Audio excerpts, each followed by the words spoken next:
അങ്ങനെ നമ്മൾ അമ്പലത്തിലെത്തിയിട്ടോ. ഇതാണ് നിറങ്കൈതക്കോട്ട ക്ഷേത്രം.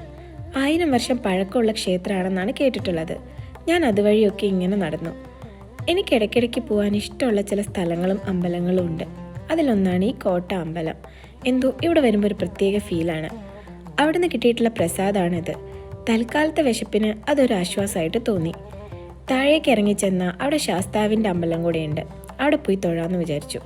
ഒരുപാട് സ്റ്റെപ്സ് ഇറങ്ങി വേണം താഴോട്ട് പോവാൻ. ഏറ്റവും താഴെയായിട്ട് നല്ല തെളിഞ്ഞൊരു കുളം കാണുന്നുണ്ട്. ശാസ്താവിന് തൊഴുതതിന് ശേഷം അങ്ങോട്ട് പോകാമെന്ന് വിചാരിച്ചു. അങ്ങനെ ഞാൻ തൊഴുതൊക്കെ കഴിഞ്ഞ് അമ്പലക്കുളത്തിൻ്റെ അടുത്തേക്ക് നീങ്ങി. നല്ല തെളിഞ്ഞ വെള്ളമായിരുന്നു. കണ്ടപ്പോൾ ഒന്ന് ചാടി കുളിക്കാനൊക്കെ തോന്നി.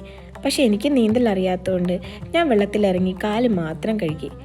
ഇനി ഇവിടെ ഒരു തീർത്ഥക്കുളം ഉണ്ട് കേട്ടോ. ഇതൊരിക്കലും പറ്റില്ല എന്നാണ് ഞാൻ കേട്ടിട്ടുള്ളത്. അങ്ങനെ ഇന്നത്തെ സോളോ ടെമ്പിൾ ഡേറ്റ് ഇവിടെ തീരുകയാണ്. അടുത്ത വീഡിയോയിൽ നമുക്ക് വീണ്ടും കാണാം. Bye bye.